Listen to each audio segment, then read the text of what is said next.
Hello and welcome. My name is Kaczmar and you're watching Geek Factor. Today I would like to talk to you about Tank Wars, or to be precise, Small Army Tank Wars, a two-player game designed by Sebastian Srebro and Karol Pawlik, published by Board Games. Today I will teach you how to play the game. The game is a two-player chess-like match where two players play opposing forces trying to win against the other side. Now the opposing forces are represented on the board by these lovely tank figurines. The figurines are provided by the popular company called COBI. Now in this game, each player will decide what they want to do with their tokens, with their tanks, with their vehicles, how to move them around, when to shoot, where to shoot, just to destroy the other player's vehicles. Let's begin with the setup. Before we start talking about the game boards, let's talk about the tanks.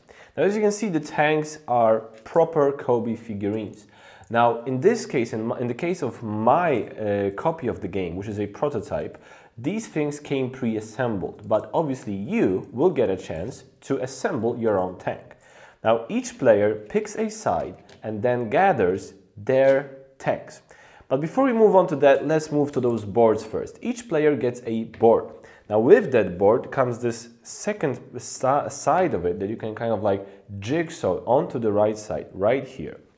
Now this part, this is the area where you will actually perform your actions, move around and perform shooting. Now this area is divided into 36 square spaces, 6 by 6. Now, once you've picked a side, because the boards look the same for both players. Now once you've picked the side, you take the 3 cards for your tanks, for your vehicles, and then you pick the corresponding vehicle figures. Now you then place those 3 cards right here in these spots.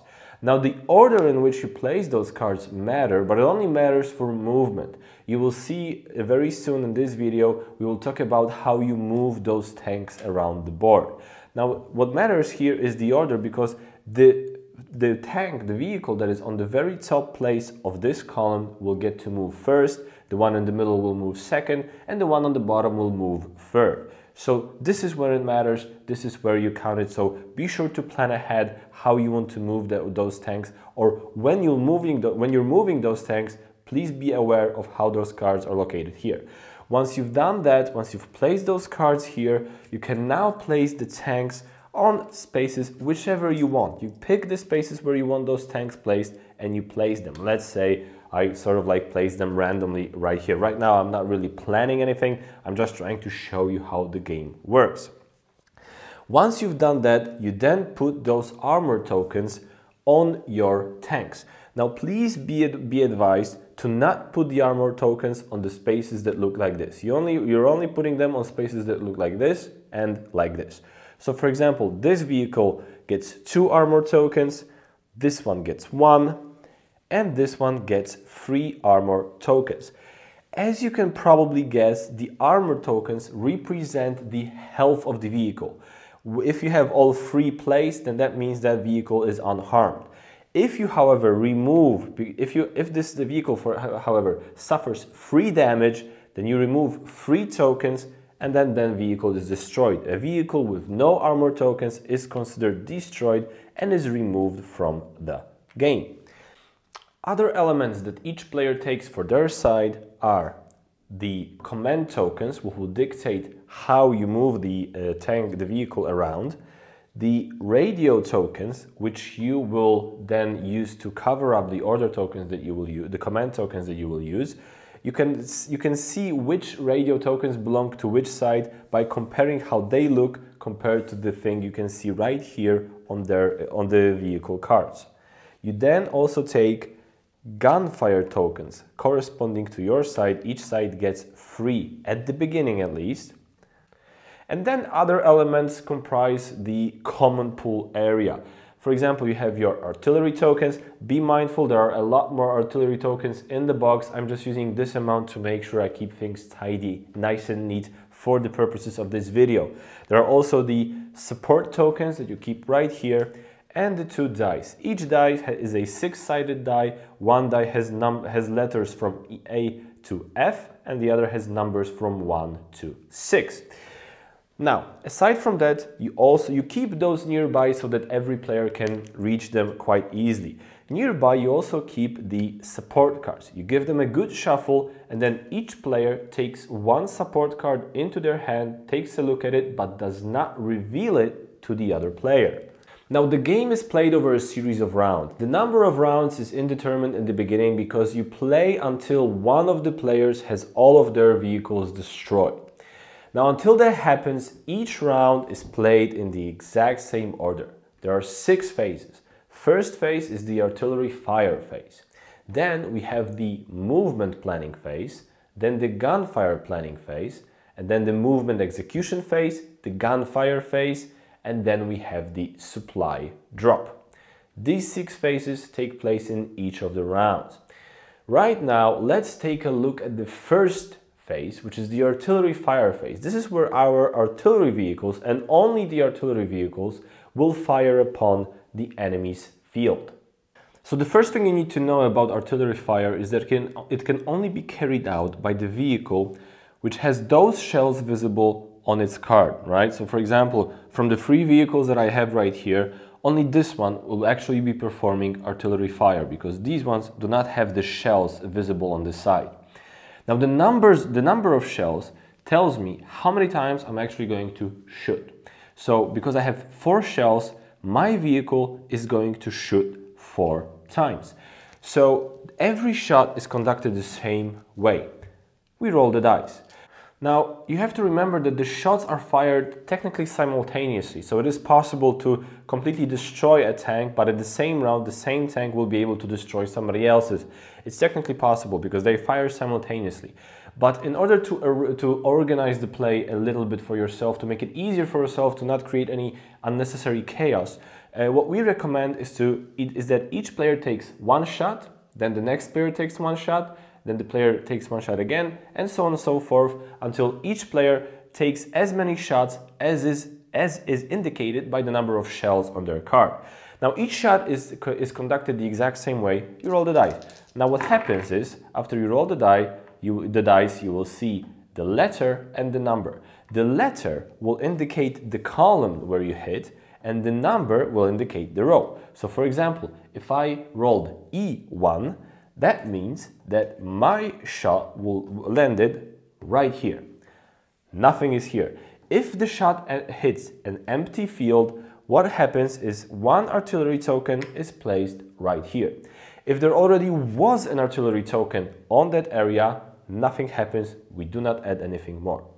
However, if it so happened that before I rolled E1, there was a support token on that area, on that space, what happens is this token simply gets destroyed. If it hits a space where a tank is located, that tank suffers 1 damage.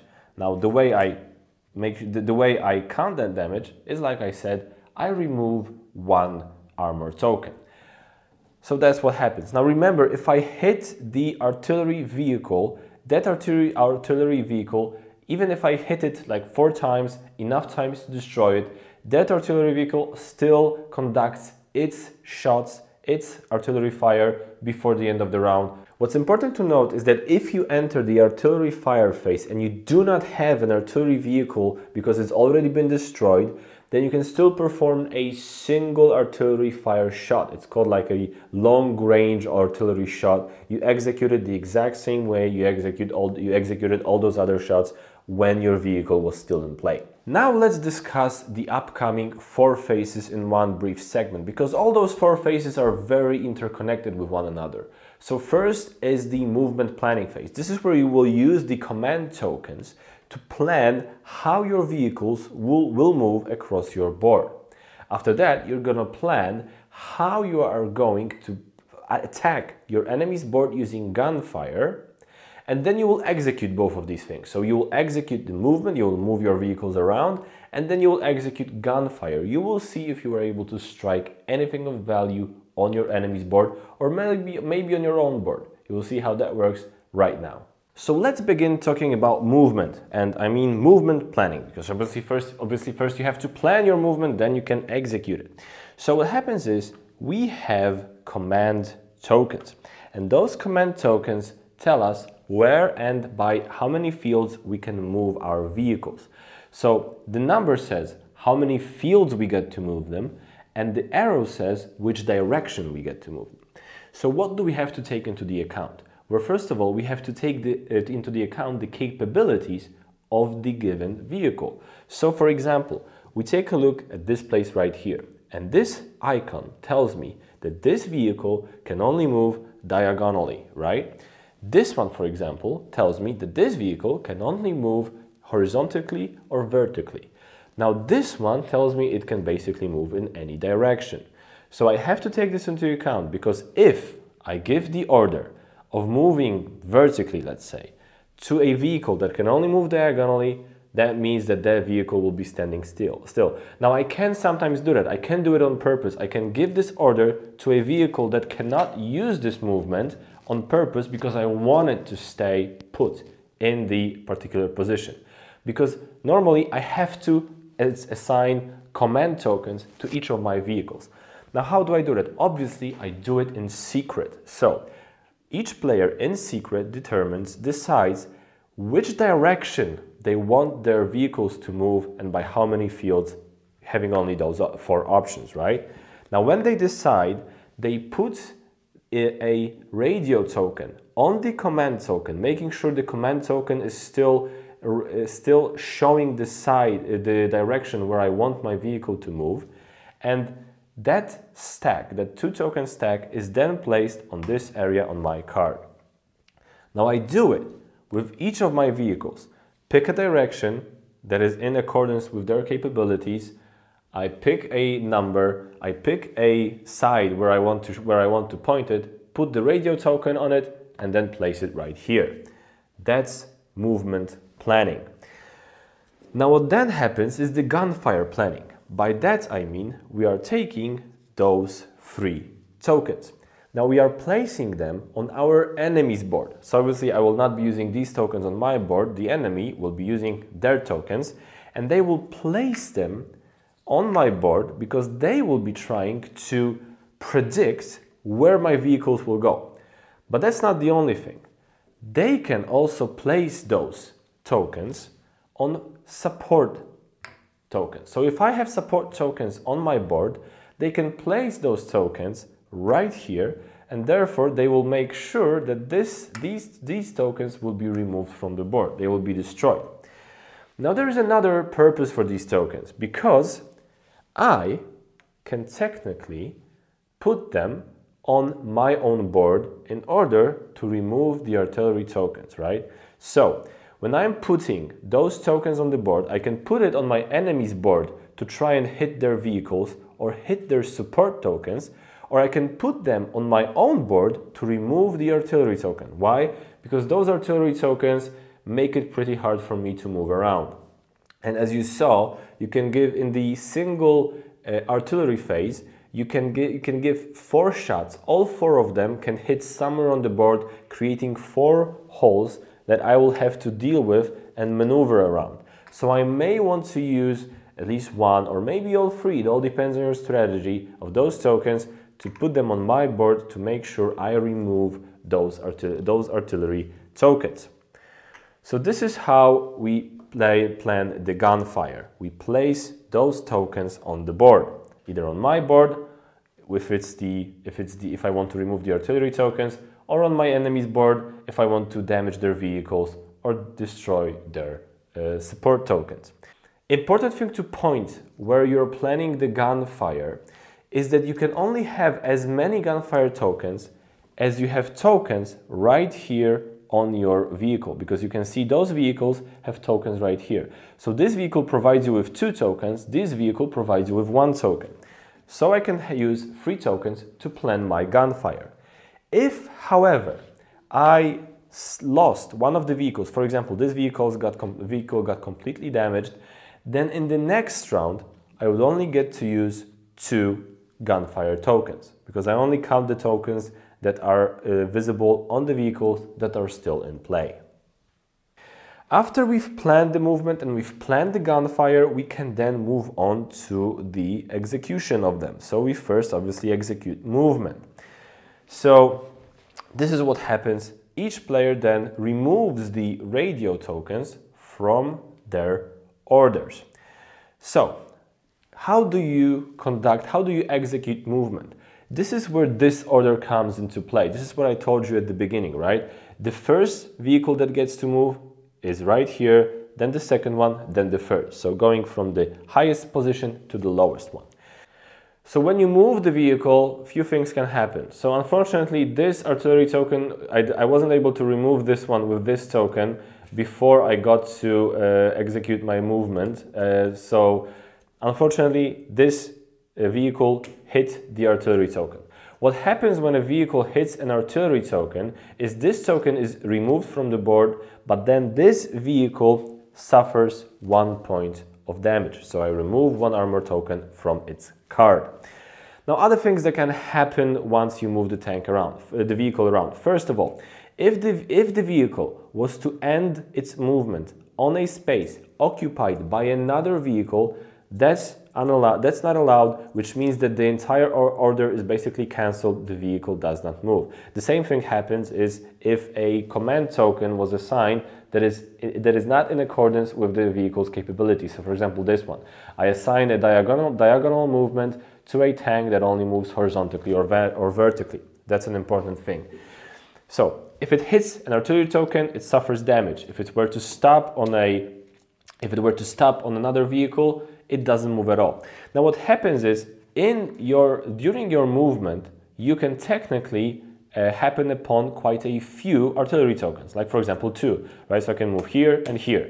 If that were the case, I suffer 2 points of damage. So basically you suffer 1 point of damage for each artillery token that your vehicle happens upon. Now, if my vehicle was to stumble upon a support token, that support token is removed from the board, and then I draw a single support card and put it in my hand. Obviously, I am not showing that to my enemy. So that's it for the movement. That's how you execute movement as you plan them using those command tokens. Remember, damage for each artillery token, support card for each support token, and you cannot move onto a space occupied by another tank. And then finally we move on to the gunfire. Now what happens in gunfire is that we take a look at those gunfire tokens and take a look where we landed with our vehicles. Now if my vehicle landed on a gunfire token, that token is removed from the board and my vehicle suffers 1 point of damage.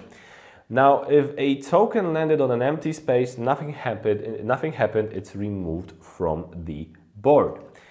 If the token landed on a support token, that support token is also removed from the board. Finally, we come to the supply drop where we might be able to get some help. Let's see how that's played out. The supply drop is very simple. Each player takes the dice and then rolls them. Now, the space indicated by the roll is where the supply is dropped. So what happens in this case is A2. A2. This is where my supply would be dropped. What happens is I take 1 support token and place it right here. If the supply were to be dropped on an artillery token, both of those tokens are removed from the board. If the supply was, however, to be dropped on an area where there is a vehicle present, I do not place the support token there. I simply draw a support card and put it in my hand immediately without showing it to the other player. Okay, now I've mentioned the support cards in the supply cards a couple of times by now. Now, how do they work? At the beginning of the game, you only have the 1, but as you saw, there are other possibilities for you to gather more cards during the course of the game. Now, what happens is you keep those in your hand, secret from the other player. Now, you can play a single card at any moment during the game.